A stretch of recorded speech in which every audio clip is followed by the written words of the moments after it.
breaking news. On dirait qu'il y a lead de retour à Paris, n'a eu bateau n'a pèlerin. Nous avons papa Célé Azawana qui réunion de présentation à Palou. Awana lead n'a toujours au tambola parce que proverbe 30-30 très sollicité. Alors le lot Ozolobela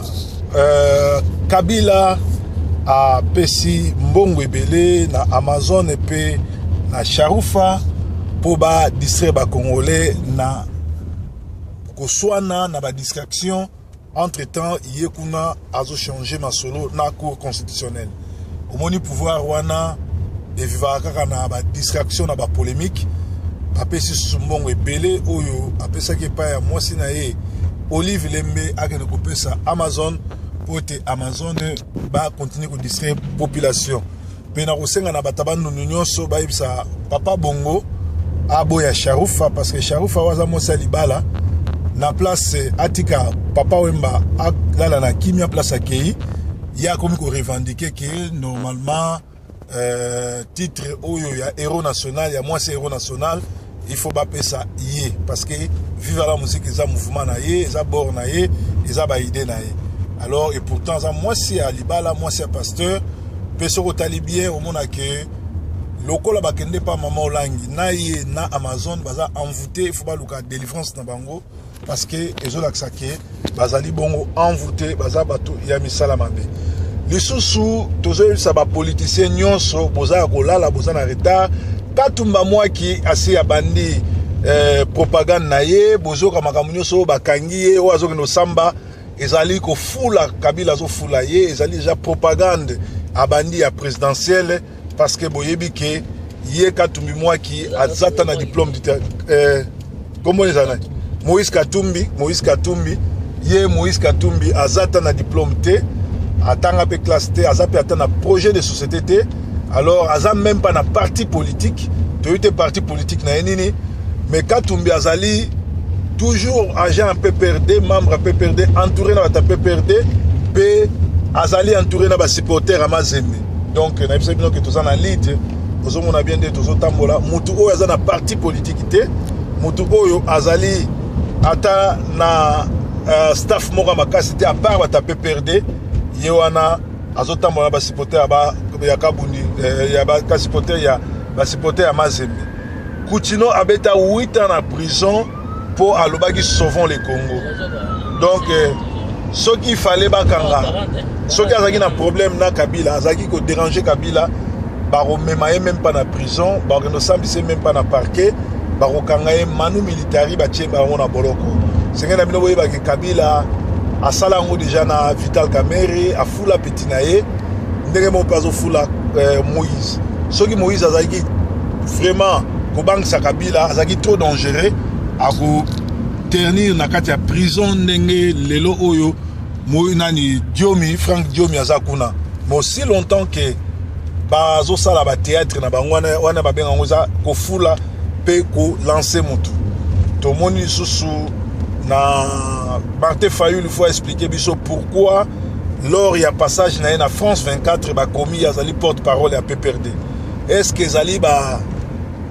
rideau comme ko tomber ou bien comme ko reverser bango que balia kambongo a PPRD yango wana azolika na chaîne monene lokola télé 24 bazo commencer oleba comme muto opposition ba komi azali membre ya PPRD lisusu grand mukala o toyebi na kombo ya JC Mvwemba mukala monene faux opposant oyo azokendaka partout kolanda mwana bitinda ya Moïse Azana mandat kaka moko ya sali a changé déjà 4 casquettes botala batondengwana. Alors tout le monde que Jean-Claude Mvwemba azali un opportuniste, un accompagnateur, azala jamais opposant. Alors Bokbanga te kalaminte mikolo zoya Kinshasa bakokata internet pour Kabila a signé contrat na dictateur ya Corée du Nord. Poye Azako armé ba soldat Kabila ya garde à Kabila donc dictateur ya Corée du Nord au boye bien azali lelo l'ami personnel à Kabila pe Azako signé ba contrat et belé la ye kalamite boromona ndenge ba kokata internet to lobaki te Kabila na gouvernement na ye apesi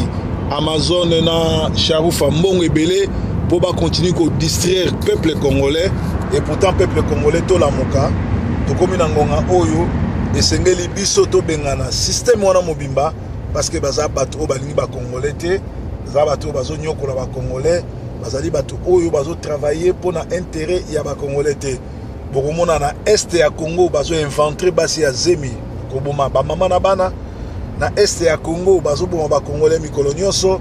Alors yoza président ndenge nini sécurité ya ba frontière ya ba citoyen na ba bien na bango kwa sécurité mais olingi kotika la kaka na pouvoir tozo senga na parti munene oyo ya palu toyebaki yango parti lumumbiste parti oyo yaki pona bo sauver ba congolais. En tout cas objectif ya ba parti politique nyonso et alliés au pouvoir ceux qui ba ko sala makasi ba au pouvoir IDPSP grand parti ça fait plus de 30 ans Palu plus de 50 ans, objectif à parti surtout, et ça n'a pas bunda bas pouvoir, en tout cas, botika ko sala ba alliance, besoin ba chose au sérieux, besoin pouvoir parce que le peuple congolais a investi sur bino, a zo compter bo libérer Mboka na ndenge ya ko pouvoir. Toloba qui était tous en breaking news, masolo ya Congo na banda kuna bino, on dirait qu'à Sentinelle TV, awa na Mboka leader, bozolanda biso pe lisusu, on dirait qu'il y a Sofkis TV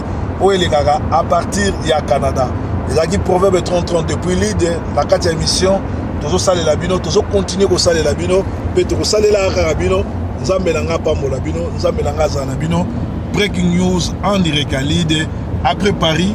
biso tous qui bateau ya pèlerin ko ya na l'idée,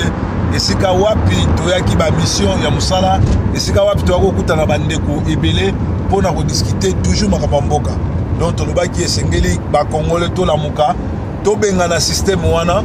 bo banga te loko mo te bo paniquer te po to yebaki ete cour constitutionnel corrompu et ko sala musala wana mais loko ba bosani ete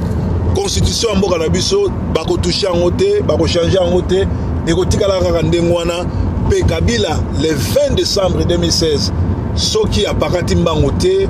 loba Congo ya Lumumba Congo ya Kimbangu Congo ya Nzamba kela likolo na nse o to bengi Nzambi donc eza ya bangoti. Alors ezaki breaking news congolais telema congolais bunda congolais zala bomoko nande kona yo biso toyaki awa na mboka leader esika wapi tozo la mission pe tokozonga na kimia. Alors ezalaki bongo proverbe 30-30 on dirait que il y a lead esika wapi toyaki reportage congolais téléma congolais téléma congolais téléma congolais téléma bima na distraction ya masolo ya Wemba ya Charoufa o azoke welela kozala mwasi ya héros national et pourtant ba pesi bango mbongo ebele na yena nani bacha distraction pour na ba congolais ba beta suma solo msute komaka masolo ya papa Wemba kei empoisonné akufi lokola combattant biso totikali tozwa mayele sino te mingi pe bakokufa na ba poison mingi pe bakokufa na buso bande mwana yaki breaking news en direct à lead proverbe 30-30 breaking news.